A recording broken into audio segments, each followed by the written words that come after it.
Hello, welcome to the video on solving two-step equations. This is our first example set A. And of course, I hope you had a chance to watch a lesson. And in the lesson video, I stressed the importance of already knowing how to solve one-step equations, because that's basically what two-step equations are. They're simply just two one-step equations. Okay, so if you find yourself struggling, with what I'm going to be doing here, you might want to go back to one-step equations. All right, so the first thing you're going to do, let's take our first problem here, 2x plus 6 equals 18, is you're going to solve for that variable term, okay? So in this case, it's going to be 2x. I'm going to use addition or subtraction. So to isolate the 2x, I'm going to subtract 6 from both sides of the equation. Okay, notice how I'm writing everything. I'm subtracting 6 underneath the 6. I got the minus 6 underneath the 18. That's exactly how you should be modeling your work after the way I'm doing it. Okay. All right, so when I add down the columns here, I get 2x plus nothing is 2x. And then the 6's go away. 6 plus positive 6 plus a negative 6 is 0. And that's going to be equal to 18 plus negative 6. And that's going to be 12. Okay, so that's step one. So the second step is basically solve that basic one-step equation. Okay, so it's going to be 2x equals 12. So I'm going to go ahead and use division to isolate that variable, which is x, and I get x is equal to 6. Okay, so this is exactly all the work that you should be showing when you're solving your equation. Okay, two steps. First of all, we subtracted 6 from both sides, and then we went ahead and divided 2 from both sides of the equation, and then we have our solution. Okay, that's it. So let's go on to our second problem. So our variable term is negative 3z, so I'm going to subtract 5 from both sides of the equation, just like this. I'm going to add down, I'm going to get negative 3z equals 26 plus negative 5, or 21. Okay. So to solve for z, I simply need to go ahead and now divide both sides of the equation by negative 3. Okay, that's our step 2. Okay, we're solving that basic one-step equation, which is using the division inverse operation here.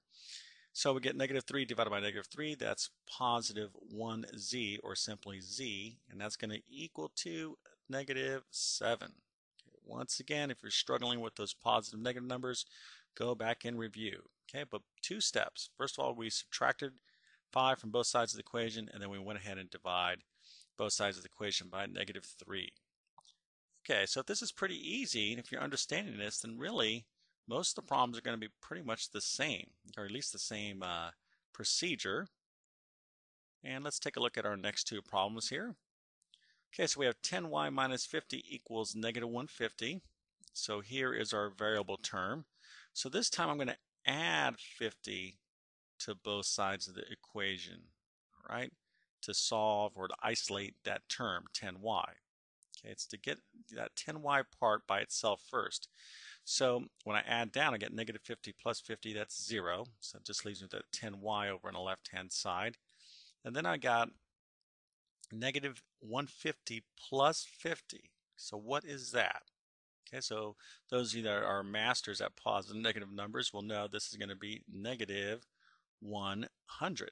Okay, now we have 10y equals negative 100. That's just a basic one-step equation. So to solve for y, I simply have to divide both sides of the equation by 10, and I get y is equal to negative 10. Pretty straightforward. Okay, so the process is basically always the same with these two-step equations. Okay, we're going to use addition or subtraction to get to that variable term, and then we're going to use multiplication or division to solve the remaining equation.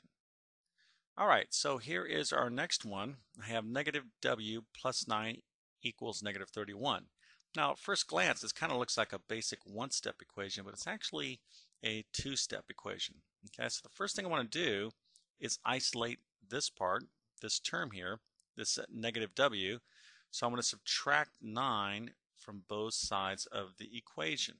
Okay, so adding down, I get negative w equals negative 40. You're always adding. Okay, so it's negative 31 plus a negative 9.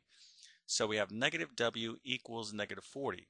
Now, I want W equals a number, not negative W. So this negative sign in front of the W is really like a -1. So I have to divide both sides of the equation by -1 to get that positive W. So W will be equal to -40 divided by -1, or a positive 40. Okay, so let's take a look at our last two problems. So here we go. We have our term 3x that I want to isolate. So I'm going to go ahead and add 7 to both sides of the equation to get that 3x by itself. So I'm going to get 3x. Okay, remember you're adding down in these column form, if you will. So -7 plus 7 is 0. Okay, 3x plus nothing is 3x. Then we have 23 plus 7 is 30. So we have 3x equals 30.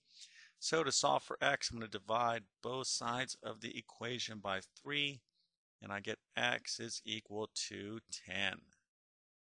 All right, so we're down to our last problem.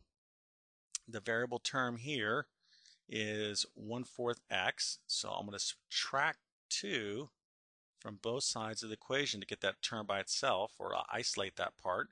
So I'm going to get 1/4 x is equal to 3 plus -2, or 1. Okay, so now, 1/4 x equals 1. How do I solve for x? Okay, so this is, once again, a basic one-step equation. So I got to look at that fraction, and I got to flip that fraction, so that'll be 4 over 1, or 4.